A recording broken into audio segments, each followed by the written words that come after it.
Riwar nakaslem jong unongsan Hima.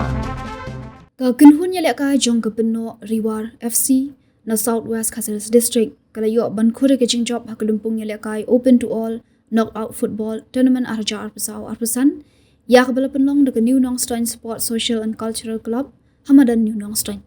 Ketiga nam job jong ke Pynnoh Riwar FC kalawan hadian bagrala ban Pynliem no da arku lanot ya ke Shiparalok FC hakajin yalaka persat hak round 16 jong ketiga lumpung Kablalong ha skining kong jong katayo hakati kamadan. Shushu hakati sngi ya kanam man of the match la yo bankur de ubat scam thongni na Pynnoh Riwar FC. Shushu ya kirang yelaka jong kitiki artali ki team hakati sngi hashwa ban sedang gajing yelekai lalit ban pajut ketiru de ki arngut ki MDC baganthop ya uba Australia Russia MDC ke Mountain Road bat u Dr. Jurisman yaupnyau MDC ke Nongstein badiru na po kasnong New Nongstein Hakajing sendan lang kidukot jong ke NNSSCC. Laban kedua hang ni bakati kelumpung kidan khandu tadi ki team nakaling ki jaka jong ke jela kilawan bani shimenta bat ke khusna makani kelumpung baro kalong pralak tingkah.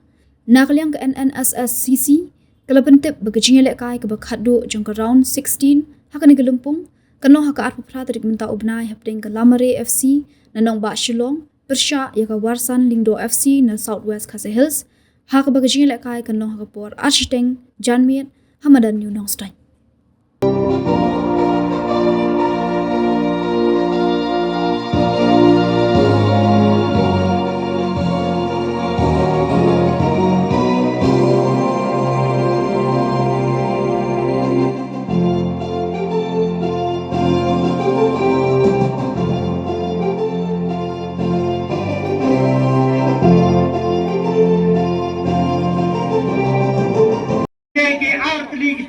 kepada ikan hakaneka Janmiet.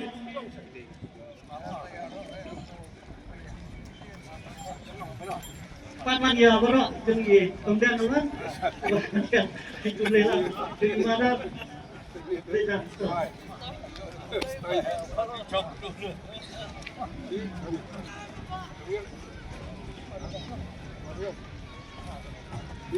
to kebagi terus kita penkra dengan pula dan kena kor kalang jadi nama pra Pynliem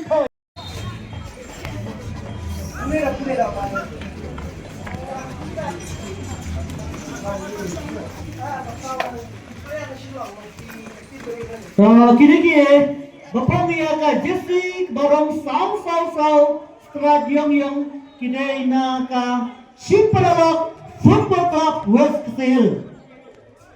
Jersey number way Bansham Stan. Jersey number Kandrel Roni Kongrang Jem Sen.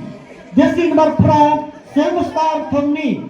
Jersey number Kapra Emil Marlot. Jersey number Kanyel Jonas Marlot. Baru jersey number 00 Frankie Tony. The head coach day Kitbok Nonglang. Assistant coach day ba 10 Nongsek. Manager day Ilang So Shang. But the goalkeeper Cherry Maulot. Physio John Maulot. Publishment ya ke players. But kita punya jong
Personal ko lang.